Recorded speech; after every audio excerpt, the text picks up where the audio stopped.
I'm walking down the street wearing a bra and underwear, and this is totally fine because I'm headed to my sister's birthday dinner. Nowhere. Absolutely nowhere. This is perverted.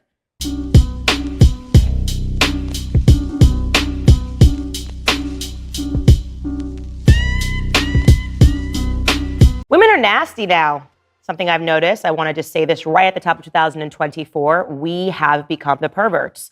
In fact, what's even more ironic is that as we point the finger and pretend that men are the perverts, Me Too error, time's up, oh my gosh, I'm so scared. It is so clearly evident everywhere that you look in society that it's actually us. We have become the sexual aggressors. Now, before I get into that, I want to point to this article. It is old. It was published in 2016. The author's name is Amy Otto. And she wrote, "Men did greater things when it was harder to see boobs."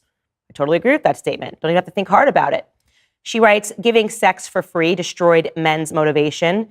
Men used to marry younger and in larger numbers to lock down their very own real-life woman.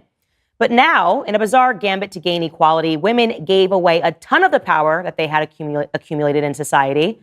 They held the majority of the cards in sexual relationships and, facing a royal flush, decided to fold. Women used to set the cultural standards and the parameters for intimate activity. Now, often the guys wield more power over sex, and the girls are working way too hard, way too soon, with no reciprocity. More widely available hookups have made men less likely to commit." Let's explore that, because as I said, it is true. This is the long result of the women's movement, the feminist movement, the second wave that took place in the 1970s, where suddenly you had a bunch of cultural leaders like Gloria Steinem, writers like Helene Crixus, who were suddenly telling women that domesticity was wrong, that they needed to pursue their sexual freedom. And now the results of it are abundant. Every time I open the internet, I am actually shocked. I'm going to take you through a few things that I saw while I was on maternity leave, and I just went, what is happening? What is this woman doing? This is not a woman that is free. She is a pervert. If a man did this, he'd probably be put into prison. But because she's a woman, people are pretending that this is okay. Take this one example. This is a social media influencer. Her name is Natalie Reynolds. And she decided one day, she woke up and said, "I am just going to paint my body like leggings and wear them to the gym." I'm serious. She was butt naked and decided to paint blue onto herself and go to the gym to see how men would react. And it turns out that men did not think it was cute or it was funny. Take a listen. If you don't have clothes on, you need to be out of here, man. I do have clothes on. That's body paint. Go closer. How's your body paint? That is body paint. I work in the industry enough to know. I work in the entertainment field. He's saying you need to leave. He's not. I'm not leaving. You're at the owner. No, not report you for decency. Report me. Cool. Good. I mean, she's covered, so. Yeah, she's covered. She's covered. So we're not supposed to videotape her. Now, why would Natalie do that? Why would any individual, I actually want you to flip your brain, if a man said, I'm going to go to a gym where there's a bunch of women and I'm just going to paint my nether regions blue. And then I'm going to get closer to a person and get close and say, oh, no, what's the problem here? You would call the police. But because she's a woman, somehow she thought this would be funny. I don't know. She offered this apology on Twitter, really kind of a non-apology on Twitter. She wrote, "I've made a severe and continuous lapse in my judgment, and I don't expect to be forgiven. I am simply here to apologize." Now, to be clear, Twitter states that this is a rip off of an old Logan Paul apology. So she is not actually apologizing. She still thinks that there's something here to be garnered, some sort of attention for her perverse activity. What should have happened is that she should have been arrested for indecent exposure. But again, that didn't happen because men are supposed to just take it. I just want to say kudos to that guy for telling her to leave the gym. More and more of this is happening. Women are virtually showing up into male spaces half naked and then complaining that they're the victims. Why are you looking at me? I know I'm halfway naked. I'm just here to get a workout. My boobs are out and now I'm just painting my body blue and I'm getting close to you. What an absolute creep this woman is. She shouldn't even be around children, yet alone men. And then I saw this picture. And I've covered this woman extensively on my show. She's one of the great purveyors of modern feminism. Yes, Emily Ratajkowski. I don't know what she has done in society other than be naked. what her contribution has been, other than at the very same time on insisting on her nudity, writing a book and convincing us that men are looking at her, making her a sexual object. Yeah, she actually wrote a book and said that she has been objectified her entire life sexually. Poor Emily Ratajkowski.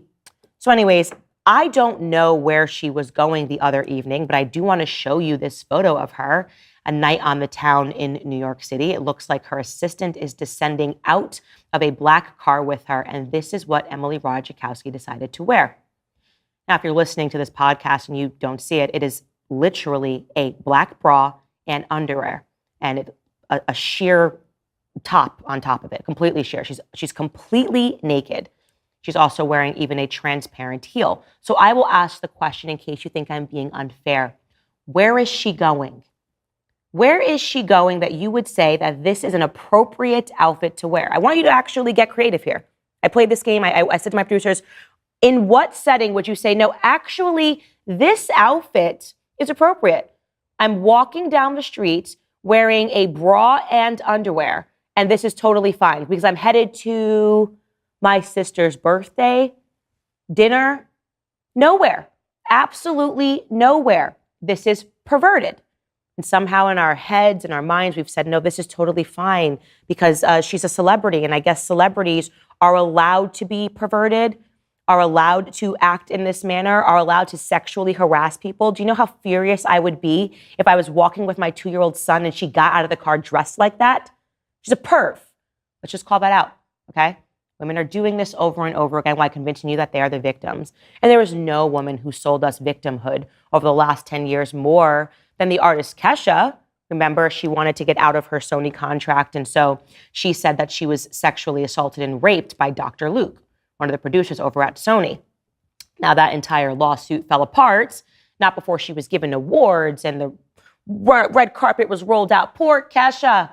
She's speaking for all of us women that have ever been held down in a contract and raped and sexually assaulted and harassed, and she still can't get let out of her contract. Poor Kesha.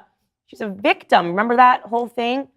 She's so strong for talking about the ways in which women are meant to endure sexual harassment in the industry. Well, here's Kesha promoting her new album. Yeah, I don't know what this is, but it's her butt. This is what it is. So she has a new album coming out, and she decided the best way to promote that album was with her bare ass cheeks, everybody. Yay, Kesha. She's a victim, though. I want to be clear. She was wearing her bare ass cheeks on the internet, not because she wants attention. It's actually the opposite. So if you're looking, there's something wrong with you. And she even put a sign above her bare ass cheeks. It reads, I drive a Rolls Royce because it's good for my voice. Okay. Doesn't that make you want to buy her album? Don't you understand that women have been held down? This is the reason that we have to be naked everywhere. And I want you to picture if a guy did this, if a man just had a sign over his butt and was bent over looking backwards and said, buy my album. I mean, maybe you might be able to imagine it. It seems to be a lot of the things that we're seeing in the LGBTQ movement. By the way, here's another post from Kesha. Kesha, the victim of sexual assault, if you believed one of her stories, which has changed over the years. This just says, tits out. And guess what? Her tits are out.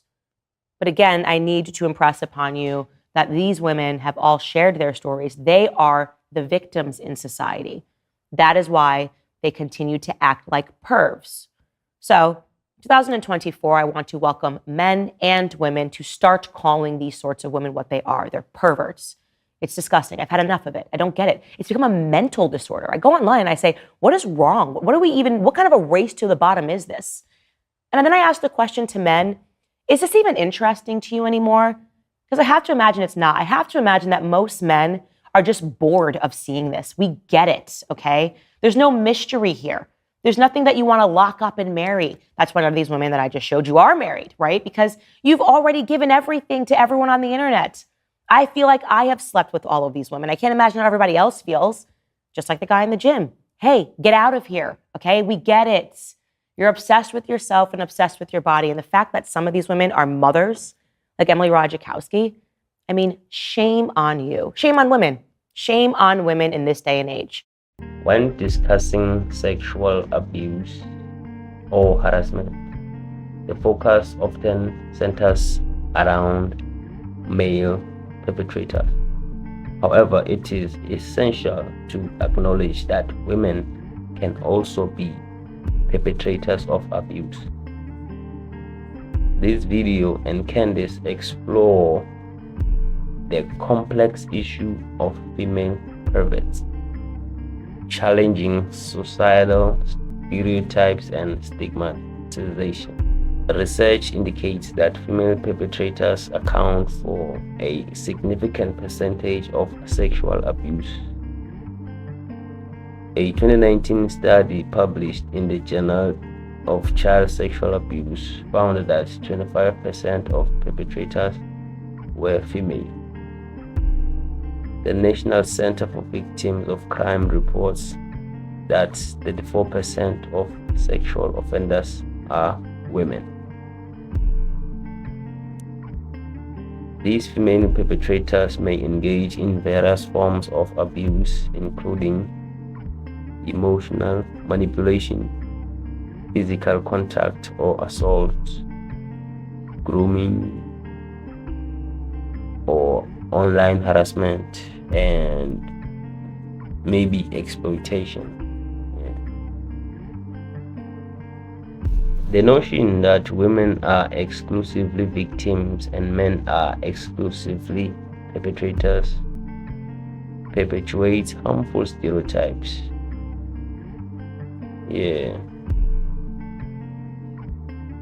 They can downplay the severity of female perpetrated abuse, discouraging male victims from reporting the cases, overlook female victims of female perpetrators.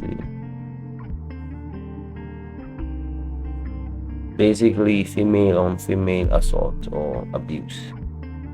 That's what I meant.